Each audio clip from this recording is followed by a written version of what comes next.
Good morning, everyone. I am Orville Salmon, and today is Reading Across Jamaica Day. I'll be reading a book for you entitled Hiawatha's Kind Heart.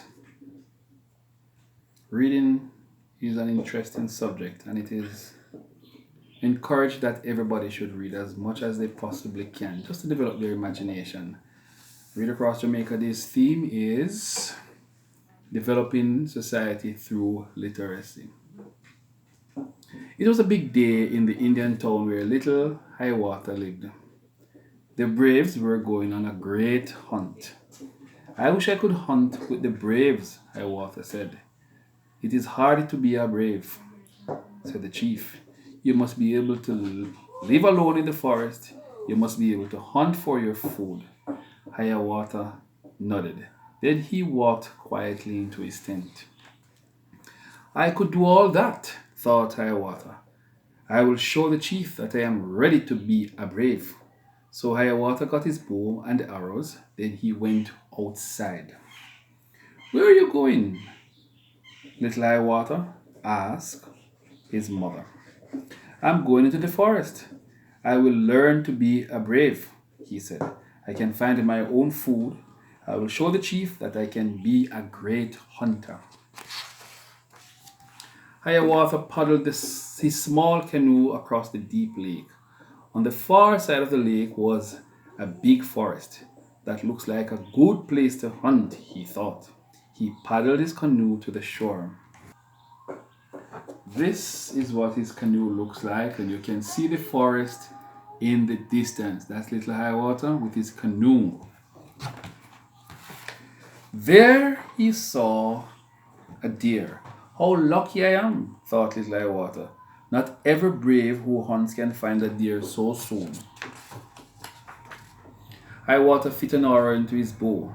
He aimed it at the deer. Just then the deer lifted his head. It looked straight at Hiawatha. Hiawatha looked back at the deer. He could not shoot. He put away his bow and arrow. Then he watched the deer run away. See, you can see the deer in the distance running away. Hiawatha started walking through the forest. He began to feel a bit hungry.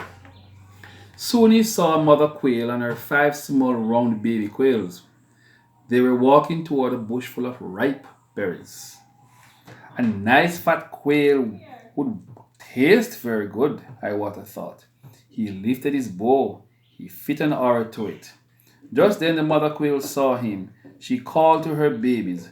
She covered them with her wings. Hiawatha looked at the mother quail. How brave she was. He just could not shoot her. Without her, the baby quails would die. You see the mother quail and her babies? Right there.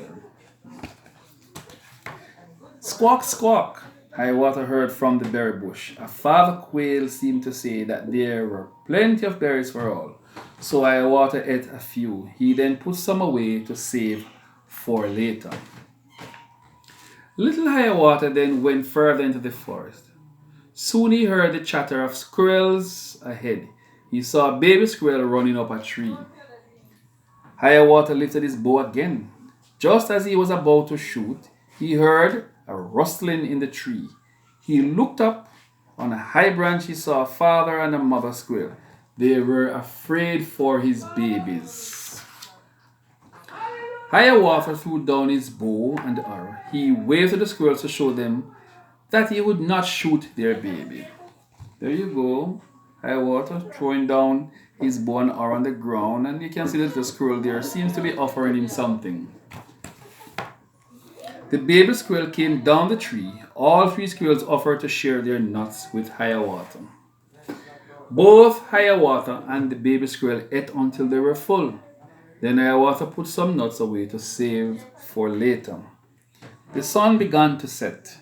I had better find a place to sleep, Hiawatha thought. He snuggled between the big roots of a tree.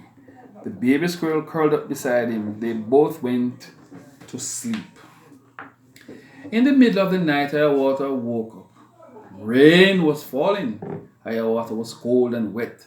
Suddenly, He felt a wet nose pushing at his arm. There was a deer he had met at the lake. The deer led him to some leafy bushes. They curled up together under the heavy leaves. There, they could stay warm and dry.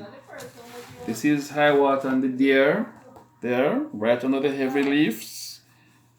They seem to be good friends. When morning came, the rain had stopped. Hiawatha rubbed the sleep from his eyes. He waved a goodbye to the deer and went on his way. Across the clearing, Hiawatha spotted a rabbit. It was hopping off into the bushes. Hiawatha went to follow it. Behind the bushes, he found another rabbit. This one had his foot caught in a trap. The first rabbit was trying to help. Hiawatha thought how good rabbit stew would taste. Look at the rabbit. You can see his leg being trapped right here, and the other rabbit trying to help. He aimed his bow at the rabbits. They turned to look at him. They were so afraid, their whiskers shook. Hiawatha's eye filled with tears. He could not shoot the rabbits. Instead, Hiawatha opened the trap.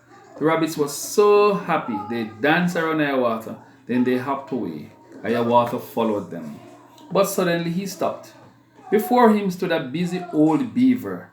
Hiawatha had always wanted a soft, warm beaver skin hat. Can you imagine that? The old beaver saw Hiawatha. He thought Hiawatha wanted to play. I am too busy to play with you, he seemed to say. Well, Hiawatha could not shoot the busy beaver. He took out all his arrows. He broke every one of them across his knee. He then threw away his bow for good. Look at that. He threw away the only thing he had to defend himself. Then Hiawatha went to work. He pulled down 3 branches. He carried them to the river. Hiawatha helped the beavers build their dam. After a while, Hiawatha grew tired. He waved goodbye to his new friends. He walked slowly along the river. Then he stopped to eat berries from a giant bush. All at once, Hiawatha heard a warning call from the quail. His rabbit friends were pointing their ears towards the far side of the bush. There stood a great big bear. This was his berry bush. These were his berries. The bear growled. Then he jumped at Hiawatha. Hiawatha did not stop to think. He raced along the river. The bear was close behind him. The squirrels in the treetop threw nuts at the bear, but the bear did not stop. He kept running after Hiawatha.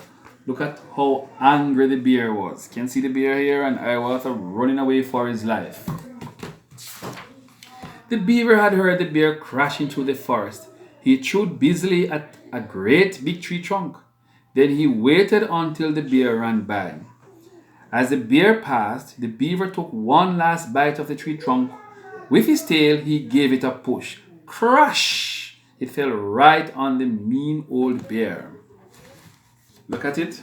See the tree falling right on the mean old bear. Hiawatha was safe. He thanked all his forest friends. Then he ran all the way through the forest back to the lake. Little Hiawatha climbed into his canoe. Then he paddled home to the Indian town. He went as fast as his arms could paddle. His mother and chief were waiting for him there. How was the hunt? They asked. Hiawatha then told them about the forest animals had helped him and how they had become his friends. You are very wise, my son, said the chief. Every true brave knows that a kind heart is often better than a strong arm. And Hiawatha was proud of himself. At last he had become a true Indian brave. The end. I hope you enjoyed this story about being kind-hearted. Sometimes being muscle up doesn't really solve a problem. Sometimes all it takes is just talking. And guess what? Reading maketh a man. So start practicing reading today. Bye.